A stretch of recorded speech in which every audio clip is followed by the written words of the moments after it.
Hello दोस्तों, मैं doctor रश्मि त्रिपाठी आपका अपने चैनल लॉ फाइटर्स एकेडमी में स्वागत करती हूं। दोस्तों, आज की सेशन में जो मैं केस लेके आई हूं वह सुप्रीम कोर्ट का लेटेस्ट केस है। और आज के केस का जो मुद्दा है वह मुद्दा एक संपत्ति पे था। और संपत्ति पे किस तरह का मुद्दा था? संपत्ति पे जो मुद्दा था वो लीज पेंडेंस के सिद्धांत का मुद्दा था। तो आज के सेशन के माध्यम से सुप्रीम कोर्ट के जजमेंट के द्वारा हम लोग यह जानने वाले हैं कि यह लीज पेंडेंस का सिद्धांत क्या होता है और यह किस तरीके से लागू होता है, और इस केस में जो है सुप्रीम कोर्ट ने किस तरह का जो है यह सिद्धांत पे अपना जजमेंट दिया। इन सब बातों को हम लोग विस्तार से जानने वाले हैं। तो चलिए हम लोग अपना सेशन स्टार्ट करते हैं और इस केस को विस्तार से जानते हैं। जैसा कि जो केस रहता है, सबसे पहले हम लोग केस का नाम जान लेते हैं, तब केस के फैक्ट को जानते हैं। तो केस का नाम था सिंघारा सिंह वर्सेस दलजीत सिंह एवं अन्य। तो यह सुप्रीम कोर्ट का जो है कि अपील के माध्यम से यह पहुंचता है ये केस। तो चलिए अब हम लोग थोड़ा केस के फैक्ट को समझ लेते हैं। जैसा कि केस के जो फैक्ट रहते हैं कुछ यूँ रहते हैं कि दो पर्सन के बीच, मान लीजिए ये एक ज़मीन थी, तो इस ज़मीन में जिसकी ज़मीन थी उसने पहले एक पर्सन को बेचने के लिए बात उसकी हुई। तो उसने जो है इसे जितने पैसों की बात हुई थी उसमें से कुछ पैसे उसने ज़मीन के मालिक को दिया और कहा कि जब यह जो है पूरी तरह से ज़मीन उसके नाम जब लिखी जाएगी तो बाकी पैसा वो उस समय देगा। अब देखिए, कुछ दिनों बाद जो ज़मीन मालिक थे उन्होंने जो ख़रीदार थे उनको जो है ज़मीन देने की कोई बातचीत आगे नहीं बढ़ाई। तब इन्होंने इस बात का एक केस किया और कहा कि मैंने इनको कुछ पैसे भी दिए हैं और यह अब ज़मीन के मुझे देने की बात, बिक्री बिलेक की बात नहीं यहाँ पे हो रही है। तो इन्होंने केस किया तब देखिए क्या हुआ। अभी केस इनका लंबित ही था, तभी जो इस मकान के जो मालिक थे इस प्लाट के, उन्होंने क्या किया, उन्होंने यह ज़मीन को किसी तीसरे पर्सन को क्या किया, बेच दिया। अब देखिए यहाँ पे ही केस के शुरुआत हुई कि जो है अभी इनके साथ जो प्रथम खरीदार थे उनके साथ जो मालिक थे प्लॉट के, उनके साथ जो है अभी बातचीत चली रही थी, केस लंबित ही था। उससे के बीच में ही इन्होंने क्या चालाकी किया, इन्होंने उस ज़मीन को किसी तीसरे पर्सन को बेच दिया, यानी किसी अदर पर्सन को बेच दिया। अब जब बेच दिया गया तो अब मामला गंभीर हो गया, क्योंकि एक पर्सन जो पहले से कुछ पैसे दे चुका था उस ज़मीन को ख़रीदने का और उसने उसके लिए केस भी दायर किया हुआ था और केस लंबित था, अभी उसका जजमेंट वगैरह पूरी तरह से नहीं आया था। उसके दौरान ही किसी अदर पर्सन ने उस ज़मीन को क्या कर लिया था, ख़रीद लिया था। अब देखिए यहाँ पे जो है अब केस कहाँ से चालू होता है, जो प्रथम खरीदार थे और जो दूसरे खरीदार थे उन दोनों के बीच में अब फिर से एक नया जो है केस की शुरुआत हुई। तो इस केस का जो कोर्ट के सामने जो मुद्दे आए वो क्या क्या मुद्दे थे आपको भी हम चलिए बताते हैं। जैसा कि मुद्दा आया लीज पेंडेंस के सिद्धांत की प्रयोज्यता का। अब ये लीज पेंडेंस का सिद्धांत क्या होता है? जैसा कि हम लोग जानते हैं, जो संपत्ति हस्तांतरण अधिनियम 1882 से, यानी TPA, जो हमारा ट्रांसफ़र प्रॉपर्टी एक्ट है 8082 का, उसका जो सेक्शन 52 है यानी 52, वह इस लीज पेंडेंस सिद्धांत की बात करता है। वो क्या कहता है? वो ये कहता है कि विवादित संपत्ति को हस्तांतरित नहीं किया जा सकता है। अब देखिए यहाँ पे जो संपत्ति थी वह संपत्ति जो है एक पर्सन ने पहले से ही खरीदने की उनकी और मालिक की बात हुई थी। उसके दौरान ही उन्होंने क्या कर दिया, उस संपत्ति को बेच दिया था किसी तीसरे पर्सन को। तो यह जो लीज पेंडेंस का सिद्धांत है वो इस बात को रोकता है। और इस लीज पेंडेंस का जो मतलब होता है वो ये होता है कि कोई बात पहले से लंबित हो। तो वाद लंबित सिद्धांत की बात यह सेक्शन कहता है। तो यहाँ पे अचल संपत्ति की बात होती है, जैसे कि ऐसी संपत्ति जो चल संपत्ति ना हो, अचल संपत्ति हो। तो अचल संपत्ति के बारे में यह सेक्शन 52 बताता है कि लीज पेंडेंस का सिद्धांत यहाँ लागू होता है कि विवादित संपत्ति को हस्तांतरित नहीं किया जा सकता। यानी कि अगर वाद लंबित है किसी जो है अचल संपत्ति का, तो उसको अदर पर्सन को नहीं बेचा जा सकता। अगर बेचा भी जाता है तो जो पर्सन लिया है, तो अगर इनके केस में जो वाद लंबित है उसमें जजमेंट इनके फेवर में आता है, तो जिसने जो है तीसरे पक्ष ने जो ख़रीदा है उसको बहुत नुकसान भी हो सकता है, उसको जो है उस संपत्ति से वंचित भी किया जा सकता है। तो ये सब ये सिद्धांत हैं लीज पेंडेंस के। तो 3 कानूनी मुद्दे जो आते हैं कोर्ट के सामने वो रहते हैं लीज पेंडेंस के सिद्धांत की प्रयोज्यता, कि क्या लीज पेंडेंस का सिद्धांत लागू होने पे जो तीसरे पक्षकार खरीदार थे उनको जो है इस सिद्धांत को आगे रखते हुए उनको उनकी ज़मीन से वंचित किया जाएगा, जो कि अब वर्तमान मालिक बन चुके थे। अनुबंध का विशिष्ट निष्पादन, क्या जो प्रथम खरीदार थे उन्होंने जो उनका अनुबंध का जो विशिष्ट निष्पादन था क्या उनके मतलब पक्ष में होगा।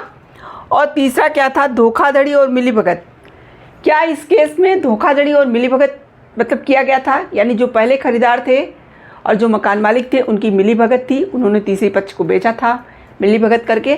तो ये 3 मुद्दे आते हैं। देखिए, जब यह मुद्दा ट्रायल कोर्ट के पास पहुंचता है तो ट्रायल कोर्ट ने क्या किया, ट्रायल कोर्ट ने यहाँ पे ये कहा कि तीसरे पक्षकार जो थे, यानी जो खरीदार नए नए आए थे, दूसरे पहले खरीदार जो थे इनके साथ केस चल रहा था, वाद लंबित था, उनको जो उन्होंने जो पैसे दिए थे उसको वापस करने की बात कही, और जो नए खरीदार थे उनके पक्ष में अपना फैसला सुनाया था और कहा था कि जो पहले खरीदार थे उन्होंने जो पैसा वगैरह दिया है उसे वापस कर दिया जाए। अब देखिए, जब यह आगे मामला बढ़ता है, प्रथम अपीली न्यायालय के पास पहुंचता है, तो उन्होंने भी ट्रायल कोर्ट के जजमेंट को बरकरार रखा और उन्होंने कहा कि यहाँ पे जो है दोनों लोगों की मिलीभगत थी, यानी कि जो पहले खरीदार थे और मकान मालिक थे, जो ज़मीन मतलब थी उसके जो मालिक थे उन दोनों की मिलीभगत थी। तो उन दोनों ने मिलीभगत करके ऐसा किया था और जो है जो बाद के खरीदार थे उनके पक्ष में ही अपना फैसला बरकरार रखा। अब देखिए, जब ये मामला हाई कोर्ट के सामने जाता है तो हाई कोर्ट ने क्या किया, हाई कोर्ट ने इस लीज पेंडेंस के सिद्धांत को लागू किया और कहा कि यहाँ पे जो प्रथम खरीदार हैं उनके फेवर में ही केस जाता है, क्योंकि जब लीज पेंडेंस का सिद्धांत वहाँ लागू है तो वहाँ पे कोई और ख़रीदार अगर इसको ख़रीदता है और वो यह बात कहता है कि मुझे यह सब बातें मालूम नहीं थी, मुझे बताया नहीं गया था, तो वो सब बातें नहीं मानी जाएंगी। और ऐसे जो है ज़मीन को, जो विवादित ज़मीन है, अगर कोई पर्सन ख़रीदता है तो वो उसको ही नुकसान वहाँ पे उठाना पड़ेगा। अब देखिए, जो है हाई कोर्ट ने जो है ट्रायल कोर्ट और प्रथम अपीली न्यायालय के फैसले को मतलब एकदम से पलट दिया था। तब जो है जो खरीदार थे दूसरे वाले, वह अपनी अपील लेके कहाँ जाते हैं, सुप्रीम कोर्ट जाते हैं। और सुप्रीम कोर्ट के सामने भी यह 3 मुद्दे रखे जाते हैं कि लीज पेंडेंस के सिद्धांत की जो प्रयोज्यता है क्या उसे रखी जाएगी, और अनुबंध का विशिष्ट निष्पादन क्या प्रथम जो खरीदार थे उनके जो है पक्ष में होगा, और तीसरा कि क्या धोखाधड़ी और मिलीभगत से यह जो है जो काम किया गया था। तो यह जो है 3 बातें ले करके जब वह अपीली न्यायालय मतलब अपीली न्यायालय जो थे और ट्रायल कोर्ट ने जो जजमेंट दिया था और जो भी जजमेंट जो है हाई कोर्ट का आया था, वह सब जो सामने रखते हुए जब यह मुद्दा पहुंचता है अपील के माध्यम से सुप्रीम कोर्ट के सामने, तो चलिए हम लोग देखते हैं कि कौन से जज बैठे थे और उन्होंने अपने जजमेंट में क्या बातें कही। जैसा कि इस केस की जो है सुनवाई 2 जजों की खंडपीठ कर रही थी, न्यायमूर्ति प्रशांत कुमार मिश्रा और न्यायमूर्ति ऋषिकेश राय। दोनों लोगों की खंडपीठ ने जब सारे मसलों और सारी बातों को जाना और समझा, तो चलिए हम लोग देखते हैं कि उन्होंने क्या कहा। खंडपीठ ने कहा कि लीज पेंडेंस का सिद्धांत इस बात पर ध्यान दिए बिना लागू होता है कि खरीदार को मुकदमे की जानकारी थी या नहीं। देखिए, यहाँ पे सुप्रीम कोर्ट ने भी क्या किया, सुप्रीम कोर्ट ने भी लीज पेंडेंस के सिद्धांत की प्रयोज्यता को बनाने की बात की। मतलब उन्होंने कहा कि लीज पेंडेंस का जो सिद्धांत है यहाँ पे लागू हो रहा है, यानी कि जो हमारा जो है संपत्ति हस्तांतरण अधिनियम का सेक्शन 52 है जो लीज पेंडेंस की बात करता है, यहाँ पे सुप्रीम कोर्ट ने कहा कि यह सिद्धांत होता है इस बात पर ध्यान दिए बिना लागू होता है कि खरीदार को मुकदमे की जानकारी थी या नहीं।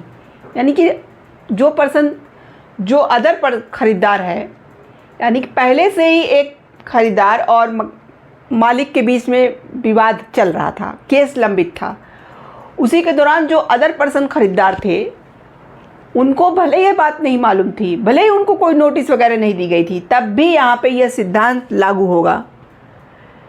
देखिए, सुप्रीम कोर्ट ने यहाँ पे अपने ही दो केसों का हवाला दिया। उषा सिंह वर्सेस दीना राम एवं संजय वर्मा वर्सेस मणिक राय के केस का भी हवाला दिया और कहा कि इन केसों में भी यह सिद्धांत लागू हुआ था। सुप्रीम कोर्ट ने दायर अपील खारिज कर दिया। सुप्रीम कोर्ट ने यहाँ पे जो तीसरे पक्षकार थे, यानी कि जिन्होंने दूसरी बार ज़मीन मतलब ख़रीदा था ज़मीन को, उनके अपील को उन्होंने खारिज कर दिया। और जो ये तीनों सिद्धांत यहाँ पे लिस पेंडेंस के सिद्धांत की प्रयोज्यता की बात उन्होंने कही, तो यहाँ पे सुप्रीम कोर्ट ने इसके लिस पेंडेंस के सिद्धांत की प्रयोज्यता को माना और अनुबंध का विशिष्ट निष्पादन प्रथम खरीदार के ही पक्ष में रखने की बात कही। और जो धोखाधड़ी और मिलीभगत वाली बात की गई थी, उसको कोर्ट ने यहाँ पे मायने नहीं दिया। मतलब इस तीनों कानूनी मुद्दों को यहाँ पे मतलब स्पष्ट कर दिया गया और सुप्रीम कोर्ट ने दायर अपील खारिज कर दिया और हाई कोर्ट के जो निर्णय अपना जजमेंट दिया था उसकी पुष्टि की। हाई कोर्ट ने भी अपना फैसला प्रथम पक्षकार जो प्रथम खरीदार थे उन्हीं के पक्ष में दिया था। सुप्रीम कोर्ट ने लिस पेंडेंस सिद्धांत की प्रयोज्यता पर जोर दिया और कहा कि यह संपत्ति के अलगाव पर भी लागू होता है, भले ही खरीदार ने दावा किया हो कि वह वास्तविक है और लंबी मुकदमे से अनभिज्ञ है।